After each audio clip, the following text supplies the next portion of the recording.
Assalamu alaikum. Welcome back to Science and the Quran. In this series of episodes, inshallah, we would like to study the special theory of relativity by Albert Einstein and use our knowledge to make some reflections about some verses in the Quran. Now, I'm not trying in any way to claim that the Quran laid out the special theory of relativity, otherwise it would have been discovered in the year 600 and not in the year 1905. What I am claiming, though, which has been the theme of our episodes so far and all of our episodes henceforth, inshallah, is that the more we understand about the universe, the richer and deeper will be our appreciation of the so-called scientific verses in the Quran and of many verses that we never considered to be scientific. So why is this topic important anyway? I think it's very important even if we were not to reflect on the verses of the Quran at all.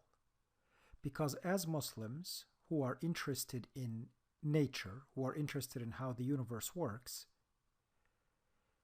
the special theory of relativity was a turning point in human conception and understanding of our universe.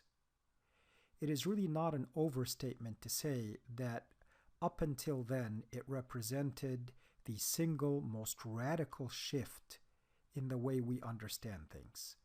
And I'll go back to a quote that I've used before from Professor Brian Greene in Fabric of the Cosmos. Quote, "The overarching lesson that has emerged from scientific inquiry over the last century is that human experience is often a misleading guide to the true nature of reality. Lying just beneath the surface of the everyday is a world we'd hardly recognize." And I'd like to reflect this on the Quranic verse from Surah Al-Rum. أعوذ بالله من الشيطان الرجيم. يعلمون ظاهرا من الحياة الدنيا وهم عن الآخرة هم غافلون. They know but the outer surface of this world's life, whereas of the ultimate things they are utterly unaware. And when we study the special theory of relativity, we come to realize that indeed our common sense, our everyday experience, represents just a surface layer of reality, and that just beneath that surface layer of the way we think the world is a much deeper and much richer reality, a world that indeed we would hardly recognize and hardly believe. That alone makes the special theory of relativity worth studying, even if we were not to look at any other verses of the Quran. We will, of course, look at several verses of the Quran in light of Einstein's work, but to be able to do that, we will need to gain some understanding of the special theory of relativity, as if we are simply studying physics. And I don't want that to turn anyone off. I am assuming that the reason you are here listening is because you have a genuine and deep interest in science.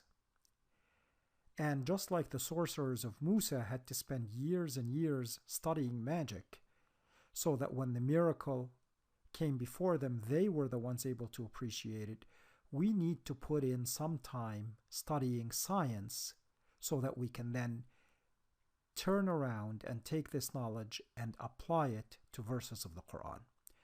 So for the next couple of episodes at least, this is going to seem like a physics lesson, and I hope that you are happy about that and not turned off by it. This revolution in human understanding is truly remarkable. One of the remarkable things about it is that Einstein did it in his spare time, if you will. He was 26 years old, a patent clerk third class in a Swiss patent office, interested in science and thinking about the way the universe worked, and in 1905 he published 3 papers in the journal Annalen der Physik, and one of those papers laid out his special theory of relativity. And Einstein believed what Galileo and Newton had believed before him, which is that the laws of physics are identical to all observers in an inertial reference frame. What does that mean? It means that there's really no such thing as absolute rest or absolute motion. If we take a look at people at rest and people moving with a constant velocity, there really is no distinction there. Another way to look at it is that if I am inside a train moving along the surface of the earth at a steady velocity of 10 miles an hour,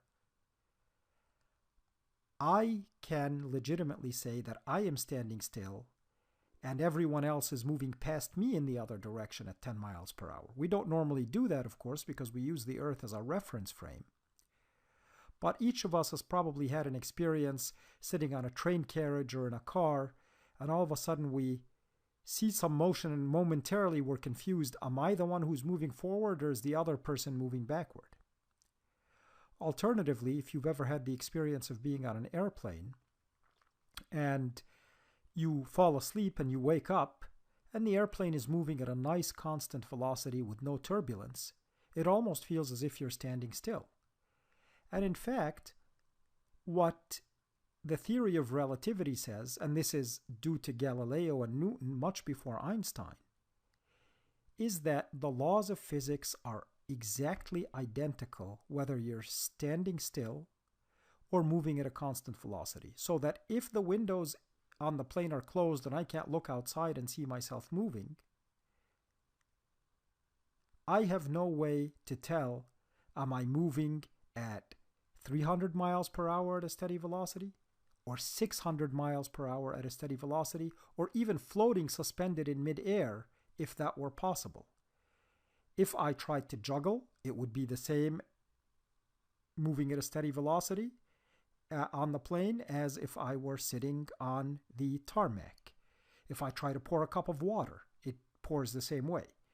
If we clear the plane and play catch or play ping pong, all of the laws of physics of the balls I juggle or the water I pour or the paddles and the ball in ping pong would be identical. I don't have to make some special adjustment in my juggling or in my pouring the water because I am on a plane moving at a steady velocity.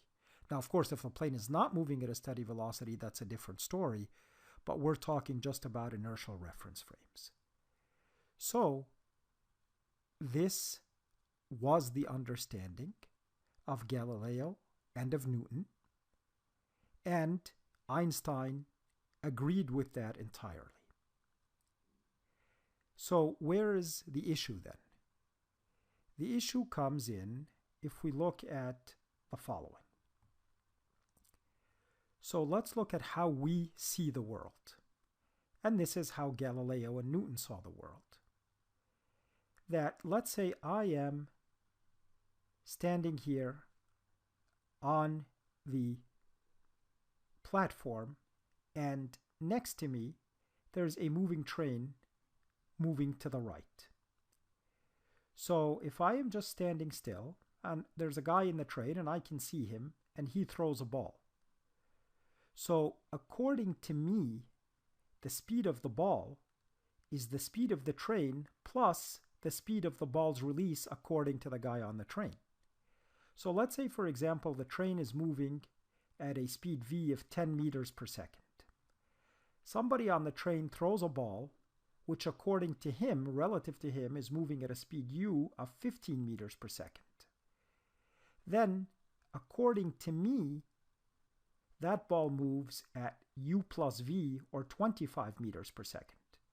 And that's easy to understand. I think we all understand that entirely well. If the guy just held the ball in his hand, then according to me, the ball would move at 10 meters per second because the ball, his hand, him, the entire train is moving at 10 meters per second.